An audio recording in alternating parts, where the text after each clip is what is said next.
إن تنصروا الله ينصركم ويثبت أقدامكم. Bismillah walhamdulillah wassalatu wassalamu ala rasulillah amma ba'du. Ikhwati fillah rahimakumullah. Kali ini kita akan mengkaji salah satu risalah dari kitab An-Nuqayah karya Al-Imam Suyuti rahimahullah ta'ala, yaitu Risalatul Ma'ani.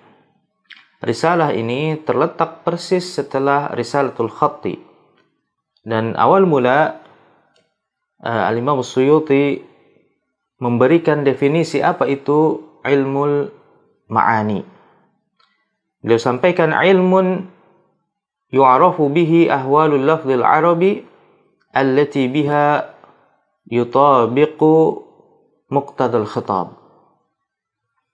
Ialah ilmu yang dengannya dipelajari cara penggunaan lafaz-lafaz Arab yang sesuai dengan kondisi yang diinginkan.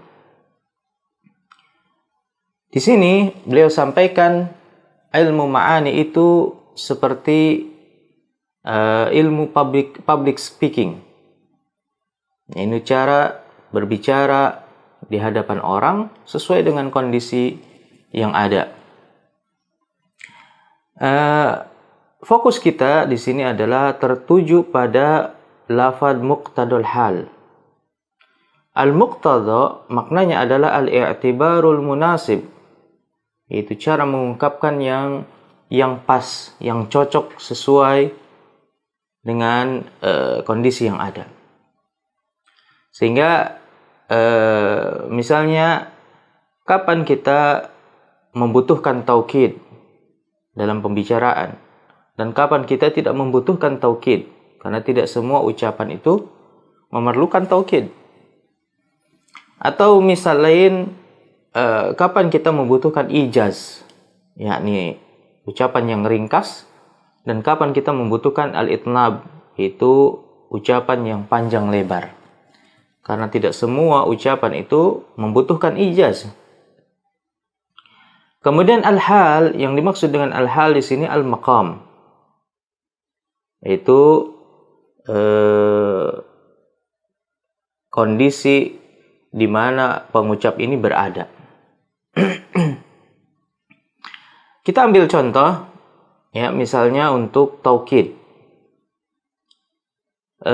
Misalnya kita mendengar di awal pembicaraan ada seorang mengatakan, innani la adhabu ilal madrasah wallahi fiha kathirum minat tullab. Ada berapa taukid pada ungkapan tersebut? Ada 5 taukid. Yang pertama, penggunaan huruf inna. Kemudian yang kedua, lamut taukid. Yang ketiga, penggunaan qasam, yaitu sumpah, wallahi. Yang keempat adalah taqdimul khabar, di mana khabarnya didahulukan daripada mubtada, fiha kathirun. Kemudian yang kelima adalah tikrarul lafaz, yakni diulangnya lafaz yang sama, minat tullab. Maka yang semisal ini tidak dibutuhkan. Terlebih lagi di awal pembicaraan, karena taukid itu hanyalah digunakan hanya dalam kondisi yang memang dibutuhkan. Misalnya ketika mukhatab ini merasakan ragu atau ingkar, maka silahkan digunakan taukid. Demikian juga dengan ijaz. Ijaz itu artinya to the point.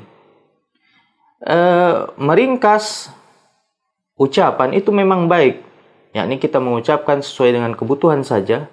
Hanya saja tidak semua kondisi membutuhkan ijaz. Misalnya dalam konteks doa atau dalam konteks memuji, maka kita butuhkan itnab, ya, berbicara panjang lebar. Kita ambil contoh dalam doa misalnya istikharah, ya, disebutkan di sana tawasul yang begitu panjang sebelum menyebutkan hajat.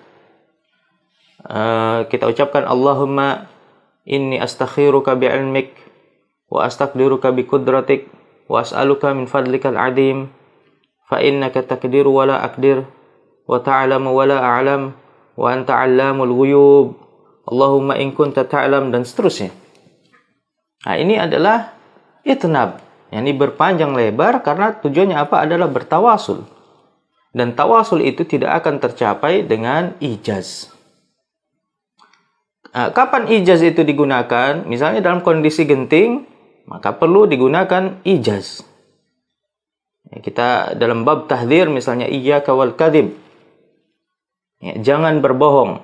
Ini ijaz. Ringkas, to the point. Atau kita katakan al-asad, al-asad. Awas, ada singa. Tidak mungkin kita ucapkan dengan cara itnab yang panjang lebar, karena kondisi ini membutuhkan respon yang cepat. Nah, demikianlah kira-kira ilmu ma'ani yang akan insya Allah kita pelajari dalam beberapa pertemuan ke depan. Tujuannya apa? Tujuannya adalah supaya kita pandai menempatkan lisan kita sesuai dengan kondisi yang dibutuhkan. Sallallahu ala nabiyina Muhammad wa ala alihi wa ashabihi wasallam. Assalamualaikum warahmatullahi wabarakatuh.